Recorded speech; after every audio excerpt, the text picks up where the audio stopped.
오늘 저희들에게 주신 하나님의 말씀 보도록 하겠습니다. 신약성경 히브리서 11장 23절 말씀입니다. 히브리서 11장 23절 한 절의 말씀, 제가 준 신약성경 366면에 있습니다. 히브리서 11장 23절 한 절의 말씀 제가 봉독드리겠습니다. 믿음으로 모세가 낳았을 때에 그 부모가 아름다운 아이임을 보고 석 달 동안 숨겨 왕의 명령을 무서워하지 아니하였으며. 아멘. 하나님의 말씀입니다. 요셉이 죽고 나서 출애굽기 1장에는 이스라엘 민족의 상황을 이렇게 적고 있습니다. 이스라엘 자손은 생육하고 불어나 번성하고 매우 강하여 온 땅에 가득하게 되었더라. 이 말씀만 보면 요셉 이후에 야곱의 가문이 얼마나 하나님의 큰 은혜를 받았는지를 알 수 있는 대목입니다. 생육하고 불어나서 강하고 온 땅에 가득하게 되었다라는 것입니다. 이 말씀으로 끝났다면 아주 좋았을 뻔했는데 말씀이 이어집니다. 8절에 요셉을 알지 못하는 새 왕이 일어나 애굽을 다스리더니 라고 적고 있습니다. 요셉이 총리가 되었을 때는 애굽이 힉소스라는 왕조 시대였다고 합니다. 근데 이 왕조는 토착민이 아니었다라고 합니다. 그래서 외국인들에게 굉장히 관대했고 그들을 포용하고 그들을 등용했다고 합니다. 그래서 요셉과 야곱의 가문은 그 왕조 아래서 참으로 잘 지낼 수 있었던 것입니다. 근데 왕조가 바뀌면서 애굽 18왕조가 시작이 됩니다. 이 왕조는 토착민으로 이루어진 왕조라고 합니다. 그랬더니 정권이 바뀌게 되니까 어떻겠습니까? 전 정권에서 잘 나갔던 모든 사람들이 적이 되지 않겠습니까? 더군다나 이 요셉의 가문은 너무 사람이 많아진 거예요. 그래서 그 세워진 바로가 이렇게 생각합니다. 그가 그 백성에게 이르되 이 백성 이스라엘 자손이 우리보다 많고 강하도다. 자, 우리가 그들에 대하여 지혜롭게 하자. 두렵건대 그들이 더 많게 되면 전쟁이 일어날 때에 우리 대적과 합하여 우리와 싸우고 이 땅에서 나아갈까 하노라 라고 바로가 얘기를 합니다. 어떻게 보면 이건 너무 자연스럽고 당연한 생각이다라고 이해할 수 있습니다. 자기 민족도 아닌 민족이 자기 땅 안에서 자기 민족만큼 숫자가 많아진다면 굉장히 위협적이지 않겠습니까? 평시 때는 티가 안 난다 할지라도 전쟁 때 적군과 이스라엘 민족이 내통하게 된다면 방법이 없게 되어지는 상황이 이루어지는 겁니다. 그러니까 두려워할 수밖에 없죠. 그래서 대책을 내어놓습니다. 어떠한 대책을 내어놓느냐면 감독들을 그들 위에 세우고 그들에게 무거운 짐을 지워 괴롭게 하는 것이었습니다. 그렇게 괴롭게 탄압하면 위축될 줄 알았습니다. 근데 그의 정책이 실패합니다. 말씀은 이렇게 이어집니다. 그러나 학대를 받을수록 더욱 번성하여 퍼져갔다. 애굽 사람이 이스라엘 자손으로 말미암아 근심하게 되었다라는 것입니다. 그러면서 더 가혹하게 그들을 탄압함과 동시에 또 다른 일들을 벌이게 됩니다. 바로 왕이 히브리 산파들을 소집합니다. 그리고 그 산파들에게 얘기합니다. 너희들은 아이를 받을 때 여자아이면 살리고 남자아이들은 죽여라. 명령을 내립니다. 근데 이 히브리 산파들이 하나님을 두려워하는 마음 가운데 도저히 그렇게 할 수가 없는 겁니다. 그래서 남자아이들이 태어나도 그대로 받아줍니다. 바로가 그 얘기를 듣고 다시 불러드립니다. 왜 남자아이들이 살아있느냐고. 그때 이 산파들이 이렇게 얘기를 합니다. 히브리 여인들은 애굽의 여인과 달라 너무 건강합니다. 그래서 진통이 시작한다고 가서 보면 이미 나아버립니다. 이미 낳은 아이를 우리가 어찌할 수 있겠습니까? 이렇게 지혜롭게 얘기를 합니다. 그래서 이 산파들은 하나님의 큰 은혜를 받게 된다고 적고 있습니다. 그런데 이 출애굽기 1장 마지막 절이 이렇게 끝나고 있습니다. 그러므로 바로가 그의 모든 백성에게 명령하여 이르되 아들이 태어나거든 너희는 그를 나일강에 던져라. 이스라엘을 향한 두려움과 공포가 이런 반인륜적인 명령을 내리게 하고 있는 것을 보게 됩니다. 이제 이스라엘 민족은 정말 절체절명의 위기에 빠지게 됩니다. 그들은 그 이전에는 같은 민족으로 여길 수 있었겠지만 감독들을 세우는 그 이후로 그들은 종으로 전락합니다. 노예로 전락합니다. 그러면 그 안에서 가혹하게 학대를 당하게 되고 이제는 아들이 나면 강물에 던져야 되는 그런 신세가 되어버립니다. 그런데 그때 하나님이 모세를 잉태케 하십니다. 아므람과 요게벳 그 두 사람에게 모세는 기쁨이고 축복의 소식이었을 것입니다. 아이가 생겼다는 건 모든 가정엔 큰 기쁨의 이야기일 것입니다. 그러나 그 모세는 기쁨과 동시에 걱정거리가 됩니다. 이 아이가 아들이면 어떡하나. 딸이라면 살릴 수 있지만 이 아이가 아들이면 어떡할까. 기쁨과 동시에 걱정과 긴장감과 두려움이 생기게 되어집니다. 결국 모세가 태어났는데 남자아이였습니다. 그때 성경은 이렇게 적고 있습니다. 모세가 남자로 태어났는데 죽일 수가 없었습니다. 던질 수가 없었습니다. 왜? 아름다웠기 때문에. 히브리서는 아름다움을 보고 석 달 동안 키웠다. 출애굽기에서는 잘생긴 걸 보고 석 달 동안 키웠다. 이렇게 말씀이 적혀져 있습니다. 생각해 봅니다. 얼마나 잘생겼기에. 얼마나 잘생겼기에. 왜냐하면 지금 이 시기는 굉장히 민감한 시기일 겁니다. 왜냐하면 모세의 형 아론과 3살 차이가 납니다. 아론이 태어날 땐 별 문제가 없었던 거예요. 그러니까 모세가 태어나는 것을 기점으로 1, 2년 안에 그런 명령들이 시작이 된 겁니다. 그러니까 그런 극심한 두려움 가운데 이 반인륜적인 명령을 내렸기 때문에 얼마나 그 일에 대해서 혹독하게 바라보고 있었겠습니까? 굉장히 긴장감들이 팽배해 있는 시기였을 것입니다. 그리고 이미 그들 주변에는 아들을 낳아 나일강에 던지고 큰 슬픔 가운데 비탄함 가운데 빠졌던 그런 동족들이 주변에 많았을 것입니다. 그리고 이 모세는 첫째 아들도 아니에요. 또 뭔가 특별한 약속을 받고 있는 것도 아니에요. 그 위로 둘이나 더 있습니다. 그러니까 오랫동안 갖지 못하고 난 아이거나 첫째 아이거나 그렇게 막 큰 소중한 의미를 담고 있는 아이도 아니에요. 그런데 이 아이 하나 때문에 엄청난 부담감을 짊어져야 한다라는 얘기입니다. 이미 아이가 둘이나 더 있는데 이 애 때문에 두 사람 더 어려움에 처할 수도 있는 위기 가운데 내몰릴 수도 있는 상황입니다. 그런 모든 긴장감과 위기감을 뛰어넘을 만큼의 아름다움과 잘생김이란 어떤 것일까? 라는 생각을 해보게 됩니다. 그러면서 이런 생각도 해보게 됩니다. 성경에서 보면 하나님의 위인들, 그들이 태어날 때 하나님이 특별한 말씀을 주시거나 계시를 주시는 경우들이 있었습니다. 야곱이 태어날 때 하나님께서는 야곱의 부모들에게 이렇게 말씀하셨습니다. 얘는 둘째가 중요하다. 큰 자가 작은 자를 섬길 것이다.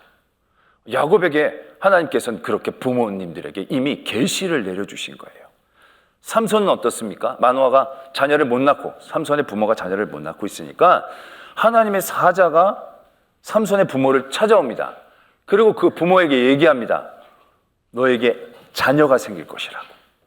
그리고 그 자녀의 육아법까지도 가르쳐 주십니다. 이 자녀는 나실인으로 키우라고. 삭도를 대지 말고 포도를 먹지 말고. 아예 그런 육아법까지 계시 주면서 나온 게 삼손이에요. 세례 요한도 그렇지 않습니까? 세례 요한도 하나님께서 그 부모에게 이 아이가 어떤 아이인지 어떤 일을 할 것인지 계시를 해 주시지 않습니까? 그런 계시를 받고 이 아이를 가지고 잉태했을 때 얼마나 소중하게 느낄 수 있었겠습니까? 그런데 모세는 어떻습니까? 모세는 삼손, 세례 요한 이분들과 견주어 조금도 뒤지지 않는 분이에요. 굉장히 귀한 역할을 하신 분이에요. 그들을 400년 동안 종살했던 민족을 호롤단신으로 이끌어낸 사람이에요. 40년의 광야 시대에 독보적인 지도자로 민족을 이끌고 살렸던 사람이에요. 이 사람은 이스라엘 역사적으로나 기독교 역사적으로나 영적으로나 정말로 앞서면 앞섰지 절대로 뒤지는 인물이 아니에요. 정말로 중요한 인물이잖아요. 그런 이 모세가 태어날 때 하나님께서는 그 모세 부모님들에게 무언가 언지를 좀 주셨어야 하지 않겠는가 라는 생각을 해보게 됩니다. 왜냐하면 이렇게 중요한 인물인데 셋째로 태어났죠. 분위기 살벌하죠. 얘 때문에 가족이 위기에 처할 수 있게 되니까 슬그머니 이 나일강에 던져버리면 어쩔 뻔했어요. 그러면 그런 위험 부담이 있으니까 하나님이 계시로 야, 얘는 민족을 이끌 사람이야. 얘는 절대로 살려야 돼.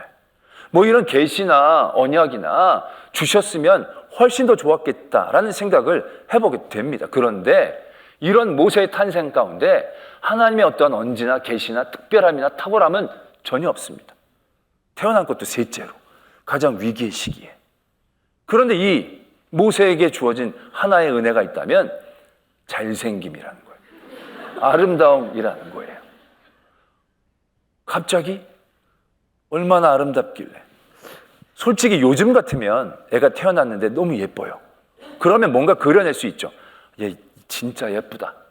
얘 잘 키워서 아이돌이나 배우로 세우면 내가 미운 오리 새끼도 출연할 수 있고 여러 가지의 덕을 볼 수 있지 않겠나. 뭐 그런 가능성을 그려낼 수 있겠죠.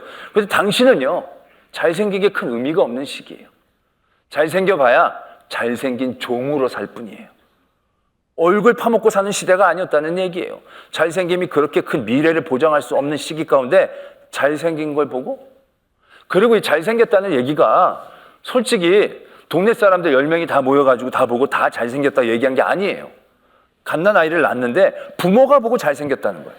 부모가 보고 아름답다고 얘기하는 거예요. 이거 얼마나 주관적입니까? 자기의 안 예쁘고 안 아름다운 사람이 누가 있겠습니까? 아니, 그리고 또 저는 좀 그런 생각을 해보는 게요. 지금 얘는 갓난애기예요, 갓난애기. 근데 갓난애기가 잘생기고 못생기게 변별력이 있습니까? 그냥 조그만 것 안에 뚫리고 구멍 나고 입 벌리고, 그럼 작은 게 예쁘지 예쁜 아기, 예쁜 갓난아기, 안 예쁜 갓난아기 차이가 얼마나 날까요? 저는 저희 아이가 처음 나왔을 때 좀 많이 마음이 무거웠습니다. 뭐 이렇게 뭐 막 묻고 막 이렇게 나오잖아요. 깨끗하게 막 애가 뽀송뽀송해서 나온 게 아니에요. 나와보신 분들, 나는 안 낳았지만 나와보신 분들 봐서 아는데 애기가 그렇게 안 나와요. 정말 애가 나올 때 진짜 날 것 그대로 나오죠. 근데 그 아이가 막 예쁘다? 객관적으로 그게 예쁘기는 쉽지 않을 거예요. 낳고 나서 이렇게 봤을 때 어떤 분이 야, 당신 닮았다 그러면 별로 기분이 안 좋. 그런데 이제 그 아이가 크면 지금 우리 애들 잘생겼습니다. 지금 아주 예쁜데 갓난아기 때는 안 그랬다는 얘기죠. 그 애가 잘생겨봐야 애가 아름다워봐야 애가 그 가족의 생명을 걸 만큼 잘생김과 아름다움이 있다? 뭔가 그 힘이 거기까지 닿지 않을 것 같은 생각이 있다는 거죠. 그리고 진짜로 모세가 그렇게 객관적으로 잘생겼다 보긴 쉽지 않습니다. 왜냐하면 3개월 뒤에 결국 이 요게벳이 모세를 상자에다가 넣어서 강물에 띄우잖아요. 그때 애굽 공주가 그 아이를 발견합니다. 그때 공주가 어떻게 반응을 하느냐면 아이가 우는지라 그 아이를 불쌍하게 보고 이렇게 얘기했다는 겁니다. 히브리인의 아이구나. 별 감흥 없이 상황에 대한 동정 가운데 모세를 받아들인 거예요. 상자를 열었더니 우와 예쁘다 이게 아니래요. 우와 귀엽다 이게 아니에요. 히브리인이구나. 이 뜻이 무엇은 의미이겠습니까?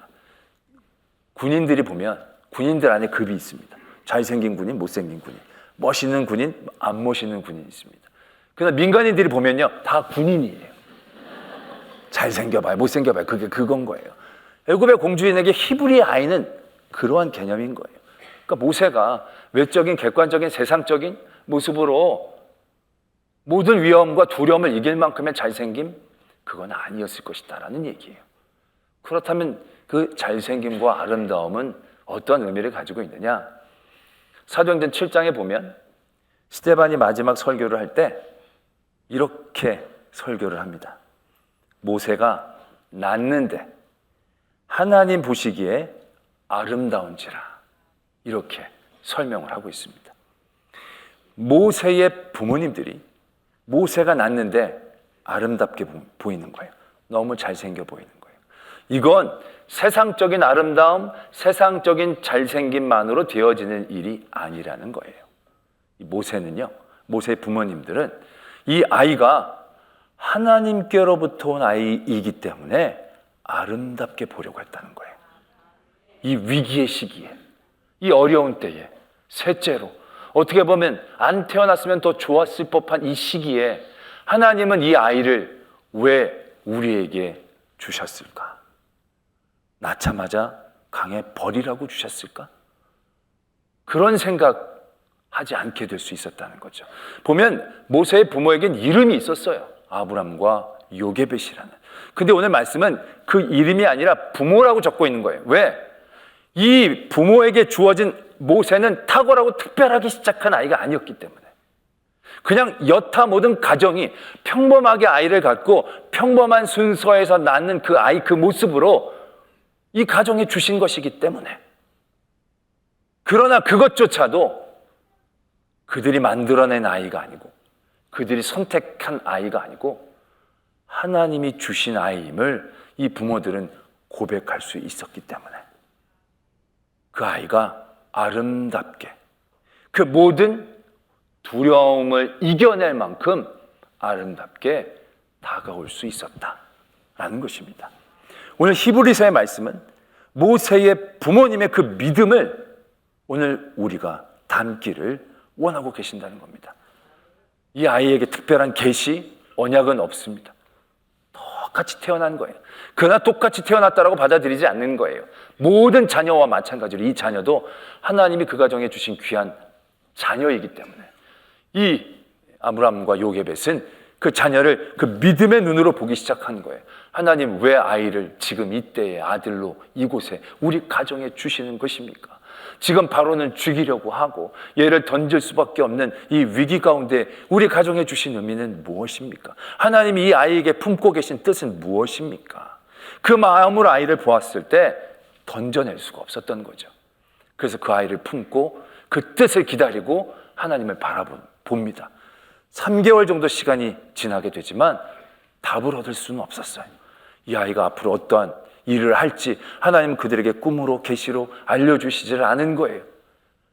그런 가운데 이 모세의 부모들은 결단하게 됩니다. 더 이상 우리가 품고 있는 것은 이 아이와 우리에게도 옳지 않다는 것을 깨닫는 거죠. 그리고 나서 아이를 자기 손으로 던지는 게 아닙니다. 하나님께 맡깁니다. 하나님께 그 해답을 맡겨드리는 그러한 일들을 행하게 됩니다. 그 상황을 잘 묘사한 찬양이 있습니다. 요게벳의 노래라는 찬양이 있습니다. 그 가사가 이렇게 되죠. 작은 갈대 상자 물이 새지 않도록 역청과 나무 진을 칠하네.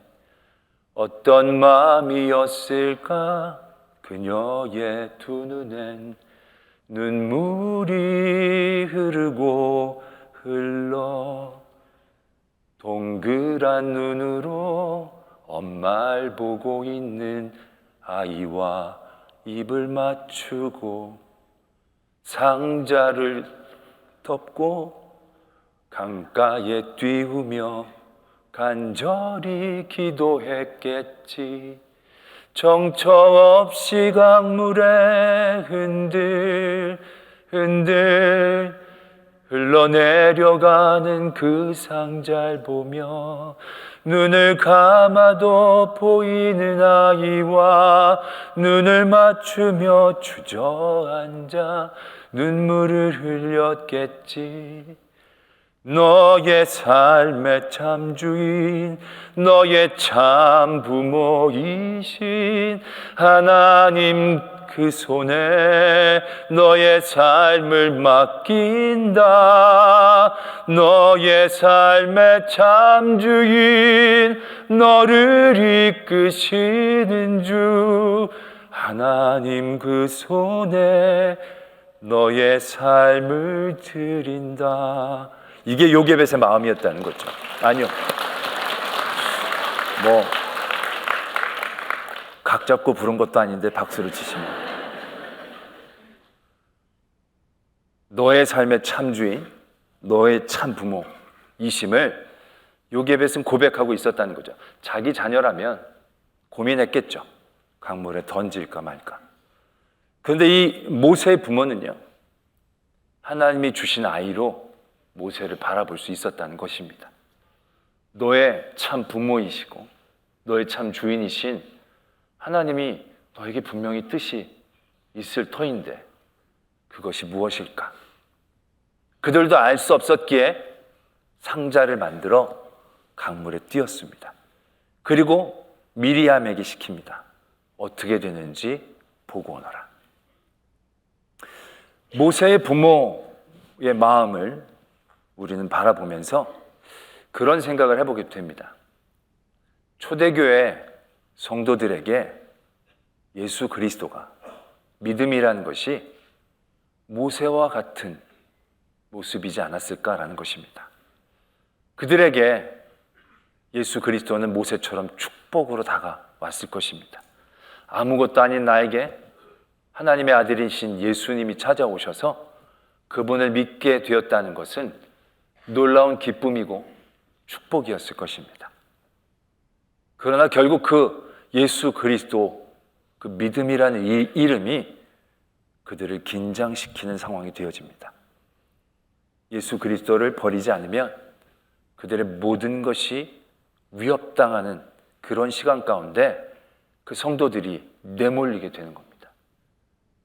그때 많은 성도들 고민했을 겁니다. 내게 찾아오신 이 귀한 믿음, 예수 그리스도의 이 이름. 그러나 나를 위협하는 위협을 이기기에는 너무 내 믿음 평범한 것이 아닐까? 내 믿음 너무 연약한 것이 아닐까? 그런 마음 가운데 그들의 믿음을 살포시 강가에 버리는 그런 이들도 있었을 것입니다. 내 믿음이란 게 사도들의 믿음처럼 대단한 믿음도 아니었고, 사도 바울처럼 엄청난 일을 했던 것도 아니고, 엄청난 은사를 받아서 지금 내가 예언하고 계시를 받는 것도 아니고, 아니 꿈속에 하나님이 나타나셔서 믿음을 버리면 안 된다, 예수 그리스도의 이름을 내려놓으면 안 된다 말씀하시고 하관해 주시는 그런 기억도 없이 그냥 나는 가랑비에 젖듯이 그렇게 전하는 말씀을 들었는데 마음이 편하고, 마음이 하나님이 나를 사랑하신 것 같은 고백이 들어서 눈물 한 방울 흘리고 이 믿음을 내가 고백했는데, 너무 내가 가진 믿음은 연수도 짧고 능력도 없어 보이는 연약한 것인데, 이 바로의 명령 같은 두려움들을 이겨낼 수 있을까? 그런 성도들이 분명히 있었을 것입니다. 그러나 그들 성도들 가운데에서도 모세의 부모와 같은 마음을 가진 분들이 있었다는 겁니다.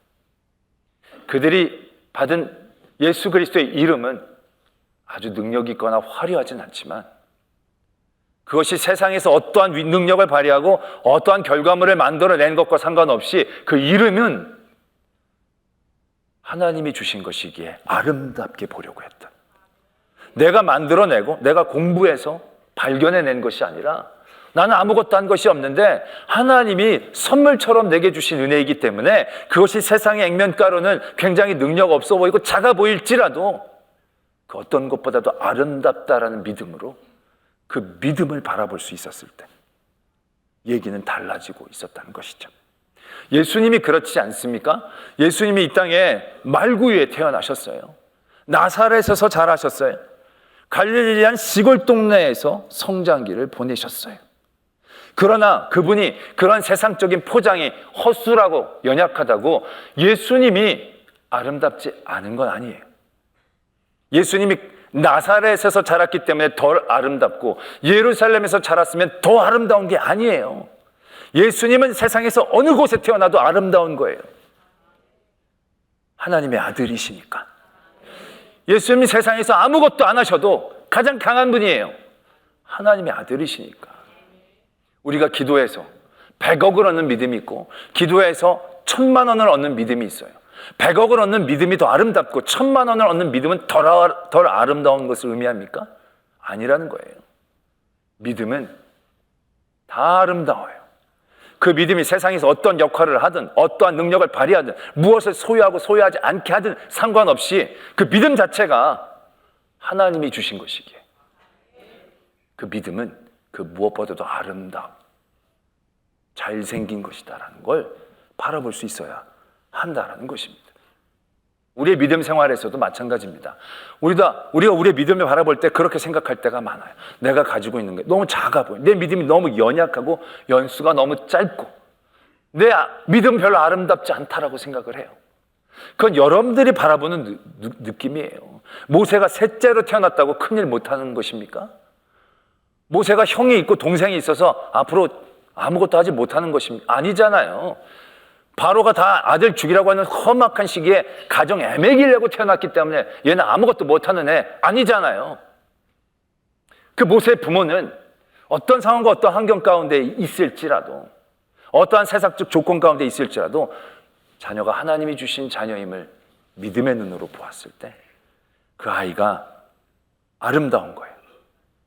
그 아이가 죽일 수 없을, 그 바로의 명령도 두려워하지 않게 할 만큼 하나님의 의미를 갖고 있었다는 것을 우리에게 보여주고 있다는 겁니다. 다윗이 골리앗과 싸우러 나갔을 때 두려워하지 않았습니다. 골리앗이 엄청 크고 강해서 모든 사람들이 다 두려워하는데 다윗은 두려워하지 않고 그 앞에 나갑니다. 무엇을 가지고 나갑니까? 자기가 가지고 있던 거 그대로 갖고 나가요. 사람들이 보기에 되게 누추해 보여요. 아니, 없어 보여요. 그냥 자기가 맸던 가방, 작대기, 물매, 이거 사람들이 다 애들 갖고 노는 것처럼 바라보는 거예요. 그런데 다윗은 이거를 갖고도 쫄질 않는 거예요. 왜? 이게 하나님이 자기에게 주신 것임을 알기 때문에 이것이 얼마나 강한지, 이것이 하나님의 은혜와 역사 가운데 어떻게 쓰임받을지 기대할 수 있었다는 거예요. 다윗이 그들의 모든 삶의 자리가 골리앗 앞에 절대로 나갈 수 없는 삶의 커리어였어요. 그런데 다윗은 그게 하나님이 자기에게 주신 은혜의 시간들로 바라보고 있었다는 거예요. 남들은 야, 말째로 태어나가지고 형들은 안 하는데 맨날 난 목동으로 양만 채로 다니고 꾀죄죄하게 다니고 내 인생이 이게 뭔가, 난 언제 해 뜨고 벼 뜰까? 그게 아니에요. 다윗은 그 시간이 하나님이 자기에게 주신 시간이고 하나님이 자기에게 주신 직분으로 알았을 때 최선을 다해서 아버지의 양을 돌보았다는 거죠. 그럴 때 사자와 곰의 발톱에서도 자기를 구원하신 하나님을 만나고 그 하루하루가 그에게 영적인 힘으로 쌓일 수 있었다는 거예요.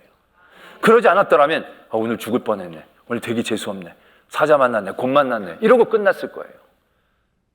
그러나 다윗은 그 모든 것이 하나님이 내게 주신 것으로 보았을 때 그것이 아름다운 것으로, 귀한 것으로, 강한 것으로, 아멘 하신 분 큰 복이 있을 줄 믿습니다. 그렇게 다가설 수 있었다는 거예요. 그럴 때 골리앗에게 나갈 때 두려워하지 않을 수 있었다라는 것입니다. 여러분들이 오늘 모세의 부모의 믿음을 담기를 도전하고 계십니다. 세상의 여러 가지의 모습들, 상황들, 환경들, 조건들, 생산력들, 그것은 우리에게 주신 하나님의 것을 굉장히 업수히 여기게 보는 굉장한 미혹함을 갖고 있습니다. 그런 세상의 눈이 하나님이 내게 주신 돌매를 쓸모없는 건 애들 장난감처럼 여기고 내게 주신 목동이었던 시간들이 썩어져가는 시간들로 보게 하는 것입니다. 그 시간을 그렇게 바라본다면 우리는 하나님이 우리에게 모세에게 예배해 주신 것 같은 놀라운 은혜를 누릴 수가 없는 겁니다. 그 안에 하나님이 주신 것을 믿는 눈으로 바라볼 수 있어야 합니다. 그래야 그 아름다움과 잘생김을, 모든 두려움을 이길 수 있는 아름다움을 우리가 발견할 수 있게 된다라는 것입니다. 여러분 주변에 있는 자녀도 얘는 나를 애매기려고 태어난 자녀라고 보면 평생 짐일 겁니다. 그 자녀 모세입니다. 모세. 아멘 안 하십니까? 모세입니다. 그 아이. 그 아이가 애 먹을 때 너 왜 바로가 아들 죽이라고 할 때 왜 이때 태어났어? 이게 아니라 모세구나. 모세구나. 하나님이 주신 믿음의 눈으로 봐야 됩니다. 여러분에게 주신 남편 평생 원수구나. 이게 아니라 하나님이 내게 주실 때 정말 다윗 같은 남편이구나. 바라볼 수 있게 되어진다는 겁니다. 여러분들의 아내를 바라볼 때 하나님 내가 뭔 전세, 이게 성서적인 얘기가 아니라 내가 이런 아내, 그러면 안 됩니다. 이 아내가 하나님이 주신 아내로 보았을 때 이 아내는 에스더가 되는 것입니다. 이거 여자분이 아멘 하는 게 남자분들이 아멘 하셔야 돼요. 할렐루야.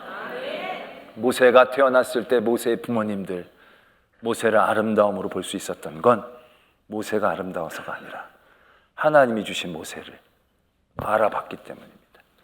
그런 하나님이 주신 것을 하나님이 주신 가치로 바라보며 그 안에 하나님의 숨은 계획과 아름다움을 발견해 세상의 모든 두려움을 이겨낼 수 있는 저와 여러분들이 되어지기를 도전합니다. 기도하겠습니다.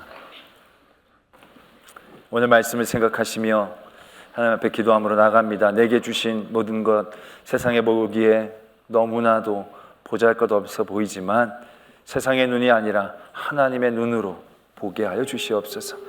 그럴 때 그것이 얼마나 아름다운지, 얼마나 강한지, 얼마나 귀한지 깨달아 하나님이 주신 그 모세의 계획과 섭리가 이루어지는 것처럼 우리의 삶에 하나님의 계획과 섭리가 이루어짐을 보게 하여 주시옵소서. 이러한 기도의 제목으로 하나님 앞에 나가겠습니다. 아버지 하나님, 오늘도 우리와 함께 하시고 우리를 지켜주심을 믿습니다. 온전한 하나님의 은혜와 사랑 가운데 있기를 소망합니다. 아버지 하나님, 하나님의 마음으로 우리에게 보시고 이 상황들을 발견해 주시옵소서. 그 믿음이 우리 안에 놀라운 일들을 이루어냄을 알게 해 주시옵소서. 아무런 계시도 아무런 언약도 없이 셋째로 가장 가족을 위험하게 할 그때 태어난 모세. 그러나 그 모세 하나님이 주신 아들이기에 그 아름다움으로 그 모세를 바라보며 그 안에 숨겨진 놀라운 하나님의 계획과 은혜들을 이뤄냈던 그 부모님들의 믿음을 닮아가게 하여 주시옵소서. 믿사오며 예수 그리스도의 이름으로 기도드립니다. 아멘.